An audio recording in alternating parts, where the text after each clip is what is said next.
Diuretik bekerja dengan cara meningkatkan ekskresi natrium, air, dan klorida, sehingga akan menurunkan volume darah dan cairan ekstraseluler.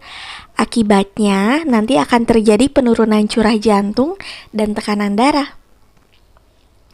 Ada 3 jenis golongan diuretik nih teman-teman. Yang pertama ada diuretik kuat atau disebut juga dengan loop diuretik. Yang kedua ada diuretik tiazid. Yang ketiga ada diuretik hemat kalium. Nah, sekarang kita akan pelajari bagaimana sih mekanisme kerja ketiga golongan obat diuretik tersebut. Pasti teman-teman di sini udah pernah baca dong bagaimana sih mekanisme kerja diuretik ini. Oke, jadi di sini kita akan mengulas kembali, kita akan mengingat kembali bagaimana sih mekanisme kerja dari diuretik ini. Kita mulai dari loop diuretik. Jadi loop diuretik atau diuretik kuat ini dia merupakan diuretik yang paling kuat dibandingkan tiazid maupun diuretik hemat kalium. Kenapa? Ada yang udah tahu kenapa sih diuretik kuat ini menjadi yang paling kuat dibandingkan diuretik lain? Yap, sekalian betul, karena loop diuretik ini dia bekerja di lengkung Henle, di mana di lengkung Henle ini terjadi reabsorpsi natrium paling besar dibandingkan di tubulus distal. Jadi di lengkung Henle ini terjadi reabsorpsi besar-besaran dari natrium. Jadi obat ini dia akan menghambat reabsorpsi natrium sehingga natrium akan diekskresikan atau dikeluarkan. Nah, kalian pasti udah tahu kalau natrium ini sifatnya dia akan mengikat air. Jadi nanti akan banyak air yang dikeluarkan sehingga pasien akan mengalami diuresis. Diuresis itu keinginan untuk buang air kecil. Makanya kita nanti bisa edukasi nih ke pasien kalau nanti ini setelah menggunakan obat ini akan terjadi diuresis atau sering buang air kecil. Makanya dianjurkan untuk digunakan pada pagi hari agar tidak mengganggu tidur pasien ketika kalau diberikan malam hari. Nah, jika diuresis terjadi, akan terjadi penurunan kardiak output, sehingga akan membantu penurunan tekanan darah dan mengurangi cairan-cairan yang ada di dalam tubuh.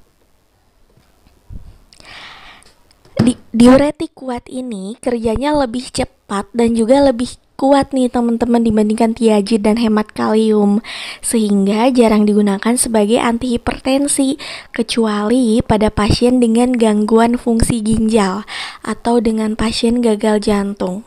Nah, sekarang apa aja sih contoh obatnya dari diuretik kuat? Yang paling sering kalian dengar pasti ada furosemid, ada torasemid. Nah, itu yang ujungnya mid-mid itu adalah golongan obat diuretik kuat ya. Misalnya furosemid. Lalu penggunaan klinis diuretik kuat sebagai apa gitu selain ini untuk menurunkan tekanan darah? Yang pertama, untuk gagal jantung. Jadi furosemid ini obat untuk gagal jantung yang disertai dengan edema dan tanda-tanda bendungan sirkulasi seperti peningkatan tekanan vena, lalu bisa juga untuk edema paru, edema tungkai, dan asites. Selain gagal jantung, biasanya juga digunakan untuk asites akibat penyakit sirosis hepatitis dan edema akibat gagal ginjal. Nah, diuretik kuat juga digunakan untuk pasien gagal ginjal akut yang masih awal. Yang kedua adalah golongan diuretik tiazid. Nah, diuretik tiazid ini sebenarnya kerjanya sama nih teman-teman kayak diuretik kuat atau loop diuretik. Diuretik tiazid ini bekerja di bagian distal dari nefron. Nah, di sini itu sama terjadi reabsorpsi natrium dan klorida. Jadi apabila dihambat oleh diuretik tiazid, maka nanti natrium tidak akan direabsorpsi, tetapi akan dikeluarkan atau diekskresikan dan akan memicu terjadinya diuresis. Bedanya dengan loop diuretik, diuretik tiazid ini bekerjanya tidak sekuat seperti loop diuretik. Jadi, mekanisme kerja obat diuretik tiazid adalah menghambat reabsorpsi dari natrium klorida sehingga ekskresinya meningkat.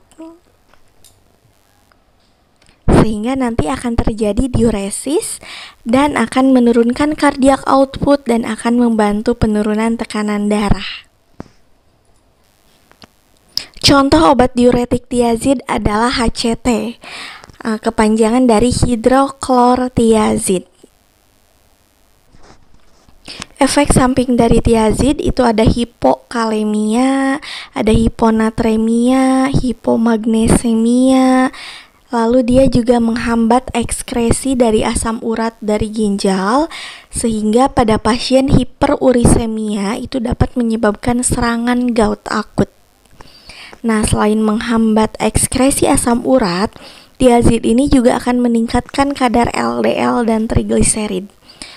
Lalu pada penderita DM atau hiperglikemia, dia akan mengurangi sekresi insulin.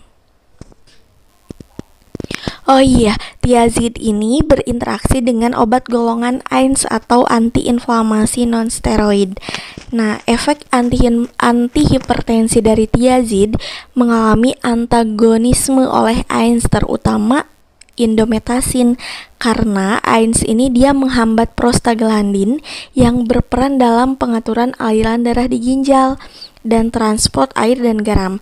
Akibatnya nanti akan terjadi retensi natrium dan air yang akan mengurangi efek hampir semua obat antihipertensi. Kan kita tahu ya, kalau golongan NSAID ini dia menghambat prostaglandin. Padahal teman-teman, prostaglandin ini kalau berperan dalam pengaturan aliran darah di ginjal dan berperan juga dalam transport air dan garam. Jadi kalau kita menggunakan AINES, biasanya akan terjadi retensi natrium dan air sehingga akan mengurangi efek hampir semua obat antihipertensi. Makanya kalau ada pasien yang sedang mengkonsumsi obat antihipertensi lalu dia sedang menggunakan NSAID, misalnya asam efenamat, indometasin khususnya, itu kita harus benar-benar pantau. Selanjutnya ada diuretik hemat kalium. Nah, di sini bekerjanya diuretik hemat kalium di bagian distal. Di sini normalnya itu terjadi reabsorpsi dari natrium dan ekskresi kalium.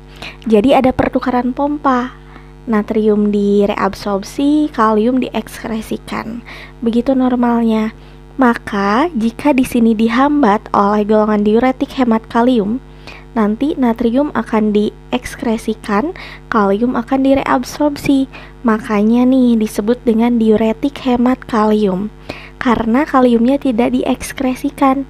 Nah, waspada nih, efek samping obatnya adalah hiperkalemia, karena kaliumnya tadi tidak diekskresikan. Jadi efek sampingnya kalau beda sama diuretik yang lain ya.